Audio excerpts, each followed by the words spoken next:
Uma declaração tridimensional. Sim, meu ouvinte, é isso que nos encontramos em Gênesis capítulo 1, versículo 1. No princípio, criou Deus os céus e a terra.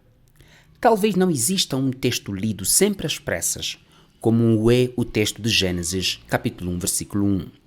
Muitos de nós passamos por este texto sem, no entanto, perguntarmos a Moisés por que ele começa o primeiro livro da Bíblia deste modo. Era suposto começar tentando explicar quem é Deus ou procurando provar a existência de Deus. Mas Moisés, envolto a um contexto politeísta e imerso à atmosfera fértil em fábulas e historietas, é orientado por Deus a partir do pressuposto da clara existência de Deus e numa só frase ele resume tudo a respeito de como o mundo foi criado. No princípio, criou Deus os céus e a terra. Moisés está fazendo uma declaração tridimensional. Ele está tentando provar o que diz Eclesiastes capítulo 4, versículo 12. Um cordão de 3 dobras não se quebra com facilidade. Eis ali então as dobras deste cordão. Amigo ouvinte, veja como se acham expostas as declarações dentro desta muralha tridimensional, digamos assim, usada por Moisés, para começar a contar a história da origem de todas as coisas. Primeiro vemos uma declaração de eternidade, no princípio. Segundo, Moisés nos apresenta uma declaração de causalidade, criou Deus. E em terceiro lugar, é-nos apresentada uma declaração de transcendência, os céus e a terra. Meu ouvinte, abra sua Bíblia ou preste atenção às primeiras palavras com as quais ela começa. No princípio. Eis aqui uma declaração de eternidade. Para lá de toda a discussão filosófica a respeito da origem da terra e da vida, para a Bíblia há um Bereshit, há um Gênesis de tudo. Há um tempo sem tempo em que apenas Deus existia. A eternidade de Deus é o que está sendo defendida e ensinada. Só um Deus eterno pode ser e estar desde o princípio, ou, como sugere a expressão hebraica, em um princípio. Sim, meu ouvinte, em algum período da história e da eternidade, Deus se achava na eternidade. Apenas Ele e ninguém mais. Não posso usar a expressão Deus estava só na eternidade, porque isso pode parecer que havia uma espécie de carência emocional em Deus que o forçou a criar o mundo e o homem. Não consigo encontrar palavras para expressar este facto. O certo mesmo é que a relação de Deus com o mundo é uma relação de voluntariedade e não de necessidade. Nada fez necessária a criação, senão a volição de Deus. Vontade e não necessidade trouxe o mundo à existência. Deus não tinha nada e ninguém a quem provar. Sua soberania nunca esteve em negociação e nem carente de aprovação. Jeremias tem razão quando afirma em Jeremias capítulo 10, versículo 12: O Senhor fez a terra pelo seu poder, estabeleceu o mundo por sua sabedoria e com a sua inteligência estendeu os céus. No princípio, eis ali uma declaração de eternidade. Nada há mais confortável do que saber que o nosso Deus é eterno.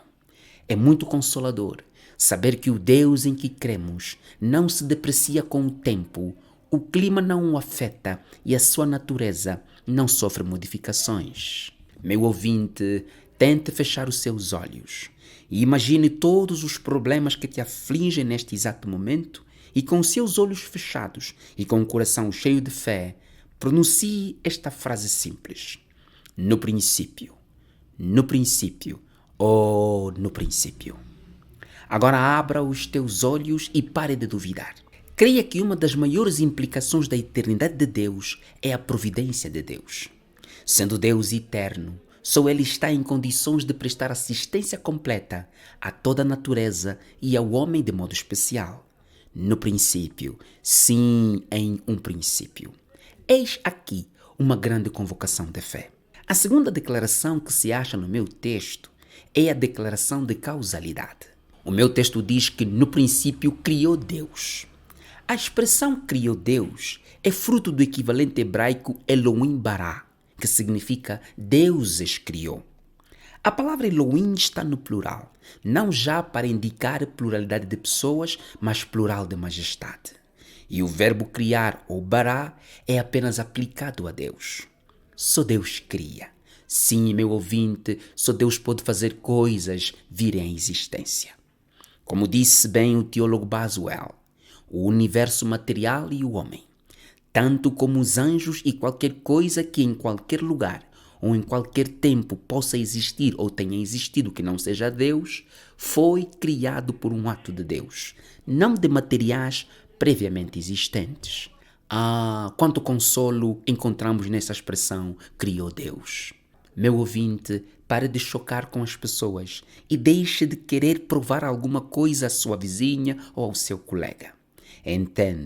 Entenda que Deus criou e isso é suficiente para que você possa aceitar que aquele que te criou nunca abandonou a sua criação.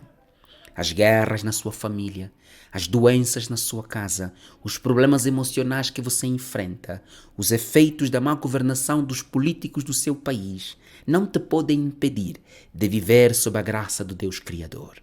Em um dia, em uma hora e em um tempo, o mesmo Deus que viveu no tempo em que não havia dias, no tempo em que as horas também precisavam de horas, irá deixar claro quem criou todas as coisas. Deus criou. Isso é uma declaração de causalidade. Deus criou. Isso é declaração de causalidade. Deus, enquanto causa não derivada, governa o mundo e julgará as nações. Quem com a espada mata, com a espada morrerá. O amor ao dinheiro é a raiz de todos os males. Quão difícil é para um rico entrar no reino de Deus. Muito provavelmente, em Angola deu-se um dos maiores escândalos financeiros de que se tem memória. Jovens funcionários da Agência Geral Tributária de Angola, apesar de já serem donos de salários obesos, estão sendo acusados de terem roubado 7 bilhões de kwanzas, no mesmo momento em que Angola se vê a braços com um surto de cólera. Caso para dizer que o Deus da causa primeira irá responder aos efeitos das causas secundárias. Perante um cenário de diabólica e vergonhosa corrupção, apenas nos resta orar como Davi. Cria em nós, ó Deus, um coração puro e renova em nós um espírito reto.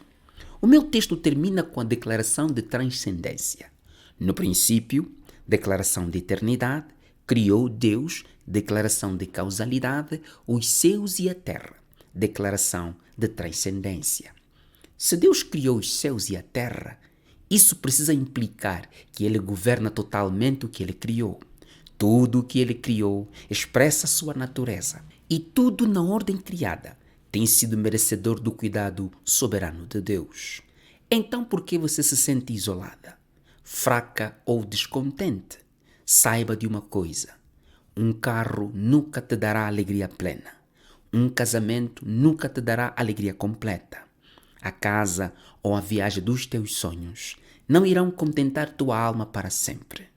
O peixe encontra vida na água. O pássaro se sente feliz quando voa. O ser humano só viverá feliz para sempre se voltar para aquele que o criou. Para onde você está olhando? Em que solo você derrama suas lágrimas? Onde você deposita os teus anseios? Lembra-te, no princípio, criou Deus os céus e a terra. Isso basta para que você possa voltar para Deus, viver feliz esperando em Deus, hoje e amanhã, viver na eternidade celestial. Pense nisso. Viva feliz com Jesus. Fique com a bênção de Deus.